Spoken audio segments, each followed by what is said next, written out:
성령님, 이 시간 우리 전부를 주관해 주시기 원합니다. 예수님의 이름으로 간절히 기도합니다. 지난 한 주간 우리나라 헌정사에 있어서는 안 되는 사건을 보았습니다. 교만과 오만의 말로가 얼마나 비참한 것인가 하는 것을 보았습니다. 다시는 이 땅에 어떤 권력자도 자기 마음대로 할 수 있는 그런 세대가 오지 않기를 우리는 마음으로 기도해야 될 것입니다. 오늘의 시대는 다 자기 PR로 장식하는 그런 시대입니다. 어지러우니까 자기가 대통령이 되겠다고 대선 후보자들이 자기를 내세우고 있습니다. 주님이 활동하던 시대에도 유태 나라에서는 바리새인들이 자기들이 가장 바른 종교인들이라고 자랑을 하고 교만을 했습니다. 주님은 그들 향해서 회칠한 무덤이라고, 외식하는 자들이라고 무섭게 질책했습니다. 성경 전체에는 항상 교만을 그대로 두시지 않았고 반드시 하나님이 징치하셨습니다. 그만큼 하나님은 교만을 싫어하시는 것입니다. 교만은 에덴에서부터 시작됐고, 천상에서 교만했던 천사장도 땅으로 내쫓겨서 지금 사탄이 됐습니다. 유태나라의 초기 왕이었던 사울도 교만할 때 하나님의 버림을 받았습니다. 지난 주일에 저는 용서에 대해서 말씀을 드렸는데, 오늘 또 하나님이 요구하시는 겸손에 대해서 여러분과 함께 생각하기를 원합니다. 성경은 우리에게 암시를 주는 사건들이 많이 있습니다. 암시가 뭔지 잘 아시죠? 직접 말하지 않지만 은근히 보여주는 것을 오늘 암시라 그렇게 말합니다. 하나님은 성경의 많은 사건들을 통해서 우리에게 암시해 주는 바가 있습니다. 마태복음 9장 9절 이하에는 마태복음서의 저자 마태를 예수님이 부르시는 장면이 나옵니다. 신약성경 맨 처음 복음서의 저자가 바로 이 마태입니다.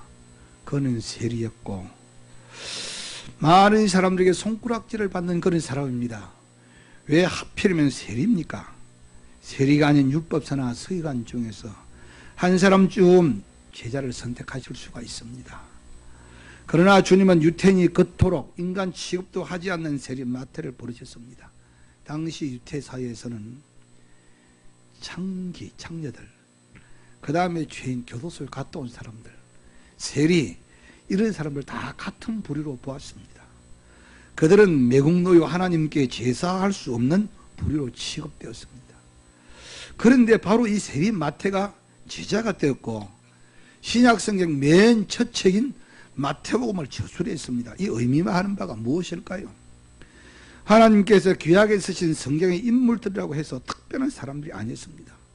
그들은 극히 평범한 사람들이었습니다. 어떤 인물은 일반 상식 수준에도 미치지 못한 삶을 사는 경우도 있습니다. 단지 그들은 하나님께 붙들렸다는 것입니다. 쓰임받은 사람이 약하면 약할수록 하나님은 더욱 그들을 강하게 해서 사용하셨습니다. 복음서 초두에 나오는 제자로 부름받은 사람들을 보십시오. 유태 땅에서 특별히 뛰어나거나 똑똑한 사람들이 아닙니다. 베세다 선생가의 무명의 어부들이었고 하나같이 이름 없는 사람들입니다. 주님은 하필이면 왜 이런 사람들을 선택했을까요?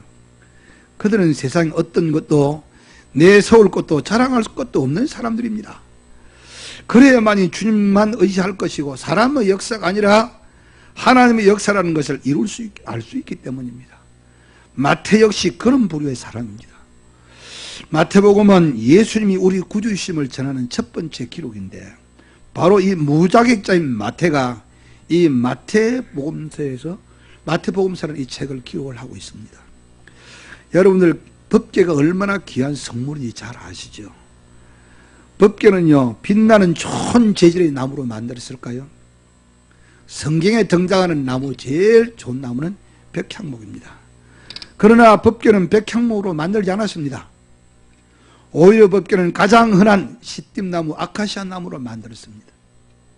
시나이 반도에서 흔히 볼 수 있는 가장 값싸고 가시도 많은 나무, 이 나무는 다듬지 않으면 아무 짝에도 쓸모없는 그런 나무입니다. 왜 하필이면 아카시아 나무로 법궤를 만들었을까요? 이것은 모세의 생각이 아니라 하나님의 생각이었습니다. 보잘것없는 아카시아 나무에 금을 입힙니다. 이 법궤는 이스라엘이 가장 귀하게 여기는 성전의 지성소 중앙을 차지합니다. 그 속에는 말씀을 기록한 돌판, 만나 항아리, 아론의 쌍난 지팡이가 들어있었습니다. 아카시아로 만든 법궤란 우리에게 의미하는 바가 무엇입니까? 바로 여기 하나님의 암시, 하나님의 뜻이 있습니다. 하나님은 약한 자를 들어서 강한 자를 부끄럽게 하시기를 좋아하십니다.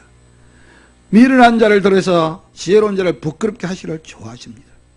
그 이유는 누구라도 하나님 앞에 교만하지 못하도록, 자랑하지 못하게 하려 함이라고 말씀합니다. 여러분들, 인간의 불행은요, 교만한 것만큼 커집니다. 인간의 행복은요, 겸손한 만큼 커집니다. 자기는 70점인데 다른 사람이 30점밖에 알아주지 않아. 그러면 40점만큼 괴롭고 불망스럽고 힘듭니다. 그러나 반대로 겸손해가지고 나는 40점밖에 안 돼 그러는데 누가 70점이라고 하면요, 30점만큼이나 기쁘고 감사하고 즐거운 것입니다. 그래서 성경은 우리에게 겸손하라고 말합니다. 세상에 내가 누군데, 내가 성동교회 권사인데 나한테 이럴 수가 있어? 이러면 자기가 불행해집니다. 성경이 우리에게 처음부터 가르치는 것이 무엇입니까? 우리는 다 죄인입니다. 그런데 이제 예수님을 말미암아 구원받았으면 당연히 우리는 구원받을 가치도 없는데 주님의 은혜로 우리를 구원하시고 십자가 보혈로 용서해 주셨으면 당연히 감사하고 살아가야죠. 오늘 본문은 우리가 익히 잘 아는 말씀입니다. 이 사건이 의미하는 바가 무엇입니까? 인생은 절대로 교만해서는 안 된다.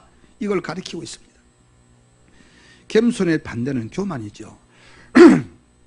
하나님이 가시는 곳에 겸손이 같이 갑니다. 겸손은 마치 그림자처럼 하나님을 따라다닌다고 할 수 있습니다. 하나님이 높음을 받으시는 것만큼 겸손도 높임을 받습니다.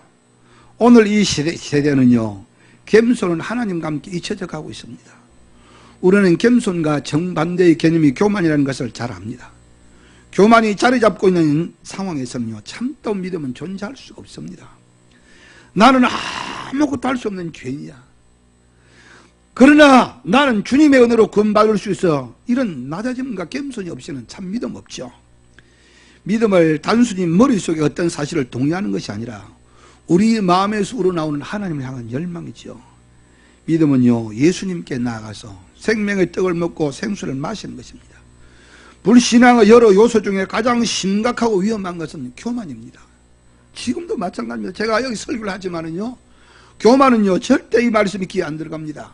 다 깃박으로 지나갑니다. 다 아는 이야기야. 맞습니다. 다 아는 이야기죠. 다른 사람의 악한 여러분들 성향의 표현은요, 자기 스스로 결정하고 자기를 높이는 교만이 늘 자리 잡고 있습니다. 하나님으로부터 돌아선다고 하는 것은 하나님으로부터 독립하려고 하는 교만이 자리 잡고 있습니다. 다시 말하면 자기가 하나님보다 더 많이 한다고 착각을 하고 있는 것입니다. 한번 받읍시다. 교만은 버림을 받습니다. 한 번 더요. 교만은 버림을 받습니다. 우리는 오늘 이런 본문을 잘 이해할 것입니다.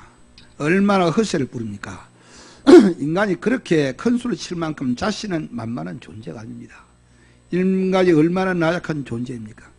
너희 생명이 무엇이냐? 너희는 잠깐 보이다가 없어지는 안개니라. 우리가 새벽에 일어나고 보면 안개가 착 자욱하게 끼어 있어요. 앞이 안 보일 정도로 안개가 꽉 끼어 있죠. 그러면 이제 해가 탁 뜨기 시작하니까 이 안개가 어디로 가버리든지 간 것도 없이 사라져요. 우리 인생이 이와 같습니다. 인생은 풀과 같고 그 영광도 꽃과 같습니다. 많은 경우에 우리는 이렇게 말하고 싶어요. 안 그래도 나만은 아니에요. 나만은 아니에요. 그렇게 생각하고 싶어요. 그러나 인생은 풀과 같고 그 영화가 꽃과 같으면 어쩔 수 없이 부정할 수 없는 사실입니다. 제 선배는 저렇게 말했어요. 김 목사, 세상에서 제일 무서운 것이 뭔지 알아? 지금도 제가 이야기했죠. 그래서 제가 대답을 못하고 가만히 있으니까 그것 말이야, 시간이야, 시간. 그렇게 말씀하시던 선배는 정말 안개처럼 사라졌습니다. 여러분들 지식을 자랑하지 마십시오. 한번 받읍시다. 지식을 자랑하지 말라. 한 번 더 배운 것을 자랑하지 말라. 좀 더 배웠다고. 이웃과 비교할 때 아는 것이 좀 많다고. 내가 학위가 몇 개 있다고. 함부로 다른 사람 향해서 저 무식한 것들이라고 배우지 못한 것들이라고 말합니까? 기억하십시오. 이것이 얼마나 어리석은지 시간이 지나면 알게 됩니다. 우리나라 최초의 여성 1호 변호사가 누구죠? 이태영 박사. 얼마나 그 사람 멋있는 사람이었습니까? 오래되신 분들은 아마 기억하실 것입니다. 여성 1호 변호사 이태영 박사. 그의 남편으로 유명한 정치가 정일영 박사입니다. 그의 아들도 국회의원이죠. 그 멋쟁이가 만년의 치매로 방에 갇혀서 냄새 나는 것을 벽에다 바르면서 2년 동안 치매로 앓다가 죽었다는 사실을 아십니까? 여러분들, 이것이 우리 인간의 나약한 모습입니다. 누가 내가 좀 많이 배웠다고, 내가 변호사라고, 내가 많이 하고 배웠다고 무슨 큰 소리를 칠 수 있단 말입니까? 그래서 사도 바울은 지식은 교만하게 하고 사랑은 덕을 세운다 이러면서 경고한 적이 있습니다. 물론 지식이라는 이 기관을 통해서 우리가 하나님을 알고 이 세상에 하나님과 어떤 관계가 있는지를 알 수는 있습니다. 주는 그리스도시요 살아계신 하나님의 아들이라고 베드로가 신앙 고백했을 때 주는 베드로야 너 참 잘한다 그러지 않았습니다. 베드로야 이를 이게 알게 하니는 혈육이 아니요 하늘에 계신 내 아버지시니라 이렇게 말씀했습니다. 우리는 미약하고 볼품없는 지식을 자랑하게 해서는 안 됩니다. 우리가 자신이 지혜나 지식을 자랑하게 될 때에 하나님으로부터 떨어진다는 사실을 기억을 해야 합니다. 능력을 자랑하지 마십시오. 한번 합시다. 능력을 자랑하지 말라. 우리는 자신의 능력을 자랑하고 싶어 합니다. 하나님께서 은혜로 축복해 주시는데 주신 자가 누구인지 망각하고 마치 자신이 쟁취한 것처럼 착각할 때가 많이 있습니다. 신명기라는 성경은요 40년 동안 광야 생활이 끝나고 가나안 땅에 들어가기 직전에 모압 평지에서 이스라엘에 모아놓고 모세가 유언처럼 마지막 했던 설교가 바로 이 신명기입니다. 그런데 이 신명기 8장에 이렇게 경고를 했어요. 하나님의 은혜로 집을 짓고 소와 양이 많아지고 돌보고 은금을 모았을 때 하나님께 영광을 돌리고 감사해야 한다고 가르쳤습니다. 그러나 그들은 가나안 땅에 들어가니까 교만합니다. 자기들이 얻은 이 모든 것이 자기들이 쟁취한 것이라고 착각을 한 것이죠. 하나님께 대한 확실한 신앙이 있었다면 내 능력과 내 손의 힘으로 이 재물을 얻었다 생각지 않았을 것입니다. 우리는 기억해야 합니다. 내 주변의 모든 삶의 자원들은요 하나님의 은혜의 산물입니다. 한번 받아봅시다. 내 모든 것은 주님이 주신 것입니다. 한 번 더요. 내 모든 것은 주님이 주신 것입니다. 내가 쟁취했다고 깍 쥐고 있어 보세요. 내가 했어. 내 거야. 이건 내 것, 내 것, 내 것, 내 것. 그러나 이것이 깨닫는 순간이 있습니다. 내 것 아니구나. 이때는 이미 늦었어요. 내 것이라고 막 쟁취 쥐고 있지만은 내 것 아니야. 언제 그럽니까? 죽을 때 임종할 때 이렇게. 내가 보니까 이렇게 죽은 사람 한 사람도 안 봤어요. 제가 얼마나 임종하는 사람을 많이 보았겠습니까? 이렇게 죽은 사람 아무도 안 봤어요. 다 이렇게 죽더라고. 여러분들 다니엘서에는 느부갓네살의 이야기가 잠깐 나오는데 느부갓네살이 이렇게 말했어요. 이 큰 바벨론은 내 능력과 내 권세로 건설했고 나의 조성으로 삼고 이것으로 내 위엄의 영광을 나타낸 것이 아니냐. 다니엘서 4장 30절에 말했습니다. 하나님께서 하늘에 들으시고 어이가 없어서 그의 머리에서 기억을 뽑아가 보니까 그냥 이 느부갓네살에 미친 사람이 돼가지고 소처럼 들판을 뛰면서 풀을 뜯어먹고 7년 후에 정신이 돌아옵니다. 여러분들 물질을 자랑하지 마십시오. 한번 합시다. 물질을 자랑하지 말라. 요새는 물질이 얼마나 자랑거리가 됩니까? 지혜가 없어도 괜찮아. 능력이 없어도 괜찮아. 돈만 있으면 돼. 돈만. 우리는 자신이 갖고 있는 지식이나 권력이나 자원들을 돈으로 구입할 수 있는 그런 시대에 삽니다. 따라서 현대사회에서 돈은 자기 만족을 나타내는 거대한 상징입니다. 우리가 물질적으로 풍성하면 어떤 기술이나 힘이 좀 부족할지라도 충분히 만회되는 시대에 삽니다. 그러다 보니까 돈이 만몬 신이 되어서 신처럼 떠받드는 그런 시대에 삽니다. 돈을 가진 자를 헛을 부리고 자랑합니다. 그러나 오늘 성경 말씀이 우리에게 무슨 경고를 하고 있습니다. 이제도 너희가 허탄한 자랑을 하니 그러한 자랑은 다 악한 것이다. 이 허탄이라 하는 이 말은요 헬라의 알레조네야, 이 말은 무슨 말이냐면 허풍성, 자만, 그만 그런 뜻입니다. 성경은 우리에게 말씀합니다. 먹든지 마시든지 무엇을 하든지 다 하나님의 영광을 위해 살아. 여러분들 물질로 하나님께 영광을 돌리십시오. 여러분들이 배운 지식과 아는 것으로 하나님께 영광을 돌리십시오. 여러분들이 가지고 있는 재능과 능력으로 하나님께 영광을 돌리십시오. 그리고 내게 이런 환경을 주신 하나님께 늘 겸손하게 행동할 수가 있기를 주님의 이름으로 축원합니다. 사탄은요, 에덴에서부터 아담과 하와에게 가지고 도전한 것이 무기가 무엇이냐, 바로 이 교만입니다. 사탄은 아담과 하와의 가슴에 너도 하나님이 될 수가 있어, 이 교만을 불어넣습니다. 하와와 아담의 가슴에 이 교만이 자리를 털리기 시작하니까 그들은 바로 미친 사람이 되죠. 겁도 없이 선악과를 따먹습니다.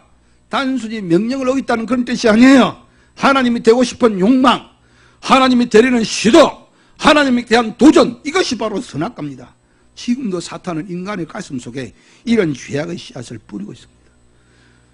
성경은 말씀합니다. 겸손은 존귀의 앞잡이, 교만은 넘어짐의 앞잡이. 여러분들 존귀함을 받고 싶습니까? 겸손하십시오. 사람의 존귀함을 받고 싶다면 우리는 겸비해야 됩니다. 지혜의 거린 이 잠언서에는 몇 개의 주제가 나오는데요, 그 중에 중요한 주제는요, 교만과 겸손입니다. 하나님은 교만한 자를 다 물리치신다. 그러나 겸손한 자에게 은혜를 베푸시고 환영하신다, 그 말씀이죠. 은혜가 넘치기를 소원합니까? 그러면 겸손하면 됩니다. 물이 요 낮은 곳으로 흐르는 것처럼요, 하나님의 은혜의 강물은 늘 낮은 곳으로 흐릅니다. 실제 사건을 영상한 영화 타이타닉을 여러분들은 기억하십시오. 당대 최고의 호화 여객선이 빙산 앞에 힘없이 파손돼서 수많은 사람들이 대서양의 찬물에 빠져 죽었습니다. 희생당했습니다. 이 비극에는 무엇이 도살이 있습니까? 인간의 교만이 그에 담겨져 있었습니다. 호세아서 13장에는 이런 말씀이 있습니다. 그들이 먹여준 대로 배가 불렀고, 배가 부르니 그들의 마음이 교만해 있어 이로 말미암아 나를 잊었도다. 이 무슨 말씀이겠어요? 배가 고프다 그래서 내가 그렇게 먹여주었어. 배가 부르니까 나를 거역하고 나를 덩려서 나를 잊어버렸어, 그 말이죠. 교만은요, 우리 만족의 근거가 어디에서 왔는가 하는 문제입니다. 우리가 가진 모든 것은 하나님께로부터 받은 것입니다. 믿습니까? 재물을 우리에게 주시거나 거두고 가시는 것은 전부 하나님의 손에 있습니다. 교만은 자기 기준에서 최상의 위치는 어떤 것도 인정하지 않고 거부하는 것이죠.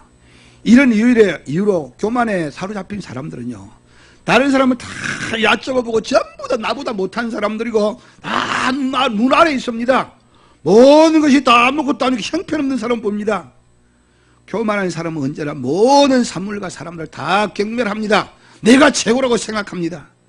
그러다 보니까 위를 못 봐. 위에는 누가 계십니까?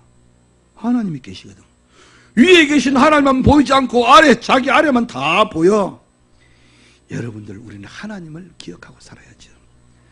악인은 그의 교만한 얼굴로 말하기를 하나님이 이를 감찰하지 아니하신다며, 이렇게 시편은 노래하고 있습니다. 야고보는요, 어느 도시에서 다른 도시로 옮기는 단순한 계획을 말하는 것이 아닙니다. 그 계획 뒤에 숨어있는 교만을 지적하고 있습니다. 더러나 너희 중에 말하기를 오늘이나 내일 우리가 어떤 도시에 가서 거기서 1년을 머물며 장사에 일을 벌이려 하는 자들아.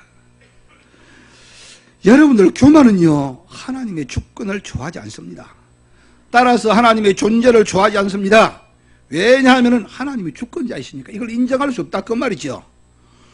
우리는 스스로 구원을 위해서 할 수 있는 것이 아무것도 없습니다. 우리 구원은 예수님의 십자가밖에 없습니다. 믿습니까? 지난번 수요일날 금요일 공부할 때도 이야기했는데, 천국문에서 당신 천국에 들어올 자격이 뭐야? 아이고, 나는 돈 많이 모았습니다. 나는 세상에서 뭐 많이 했습니다. 이거 아니거든요. 천국문에서 그러지 않겠지만 예를 들어서 이야기할 때, 천국문에서 당신에게 보여줄 것이 무엇이냐? 천사에게 물으면 내들고 다 하나밖에 없습니다. 뭡니까? 십자가. 믿습니까? 우리가 자랑할 것은 십자가밖에 없어요. 우리는 당연히 이 땅 위에서 예수님이 나를 위해 십자가에 죽으신 것을 믿고 그 은혜로 구원을 받았기에 다 감사하고 하나님께 영광을 돌리고 살아가야 합니다. 여러분에게 주어진 물질, 여러분에게 주어진 지혜, 건강, 모든 능력을 통해서 하나님께 영광을 돌리고 항상 겸비함으로 하나님의 사랑을 받는 성도들이 되시기를 예수님의 이름으로 축원합니다. 사랑이 많으신 우리 하나님 아버지 감사합니다. 저희를 사랑하사